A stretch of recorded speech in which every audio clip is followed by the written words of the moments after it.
Hey guys, welcome to the English 9 Essay 2. Just wanted to go over with you each step so that you'll be prepared for it. So as you scroll down from your English 9 in our Unit 1, you find that our last folder is our Essay 2, which starts tomorrow. So it's a Tuesday, Wednesday, Thursday, and next Tuesday assignment if you're in the AAs. The days are spread out slightly differently if you are in the BB cohort. Regardless, here are your steps. So step 1, you need to read the overview and instructions. You are writing a nonfiction or based on true story fiction narrative. You read about real and fictional characters who move to other countries and have to build an American identity.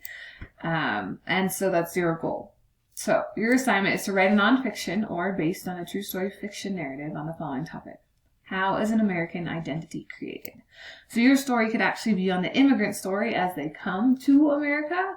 It could also be once they are in America and how they find it and how it's different from their own homes. Or it could also be multiple years down the road, how they're reflecting on how their lives used to be in their old country and how their lives are currently in their new country and the way they feel about the old and the new running into each other. So your job is to use your own experience or the experience of someone you know. So if you are not an immigrant yourself, go with someone who you know. My examples that we'll go over in a bit are based on people I know because I myself was born here. So your job is to write a narrative, answering this question. How is an American identity created?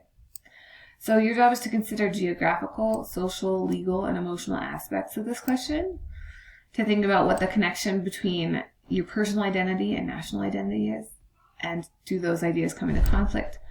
And as you write the narrative, draw comparisons to real or imagined experiences described in the selections of this unit. So think about, how is this similar to the story you just read about a little help from my friends? How do they have a positive experience in America or a negative one?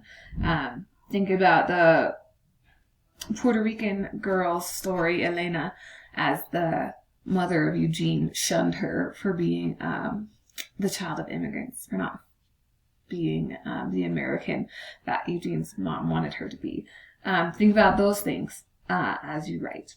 Your job is to ensure that the ideas you want to express are fully developed by meaningful details, that you establish a clear sequence of events. And just like last time, you're going to want to include the elements of a nonfiction narrative, which are here but cut off for you. Sorry, I'll read them all. You need a clearly described situation or problem. So what's the conflict? Probably the way they feel about home versus their current new home. A well-structured logical sequence of events. What happens first, second, climax, and end. Details that show time and place. Remember, you're showing the setting, which is time and place, not just the place. Effective story elements like dialogue, description, reflection. You still need a reflective conclusion, which shows your thoughts, feelings, or views about the significance of events. And remember to correct your grammar. So that's the overview. Next is your brainstorm directions. And just like last time, you have 5 questions to answer. So this discussion is for you to share your answers to the following questions. You have to decide whose immigrant's story you're basing your story on. It could be your grandparents, parents, a friend, or someone you know. Think about your personal family history and current situations in the world that might bring someone to the United States as you brainstorm this. So your first question then is, where and when will your characters be coming from? What's the social status of the people? What is the legal status of the immigrant? How are the characters feeling emotionally about leaving a country they've always known if they move to a new country?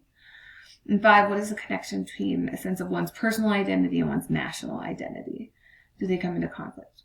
So you can see the examples below here include 3 different examples. The black is an Irish escaping a potato famine in 1890. That's based on my great-great-grandmother.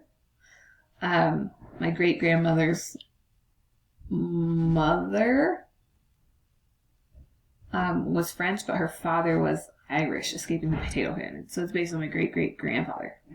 The next one is based on a student I knew a couple years ago. She was escaping what's called the Karen conflict. She was a sect of Muslim that was not accepted in her home country of Myanmar. which was called Burma, and these other religious people were hunting her people down and killing them. It's a lot like what happened in the Holocaust is happening today in Myanmar. And so she was escaping that, and they got asylum in America to come here. But just people didn't understand or accept her because she was so different. She was 14 and married to a 30-year-old, which was very normal in her home country. She had a son, which is very normal in her home country. And then she came to America where they said, hey, you have to be in school, go to high school. And she was like, what? I'm already a wife and a mother. Why do I have to go to school? So thinking about her story. And then the last example, the orange one, is a Liberian family escaping Liberia during the Civil War in 1990s. And this is based on a friend of mine. So each one of these questions is answered. Take your time to read each of those answers so you get a feel of what that looks like, and also 3 very different stories happening in different timelines so that you can get an idea of where you might want to go. Then that moves us to the next, which is step 3, plan.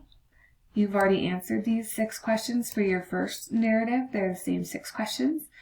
This time you're thinking about, again, the setting, the characters, first, second, events, the climax, and how does it end. And so for the example that I give here, I use the friend of mine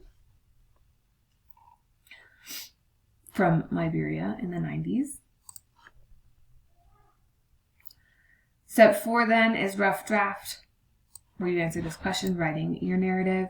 And then your last step, step 5, is final draft. So that's the assignment. That's the final essay. Essay 2. We have those steps. If you have any questions, feel free to email me. I'll relabel those since those are obviously wrong. But yeah, 5 steps for your essay starting Tuesday.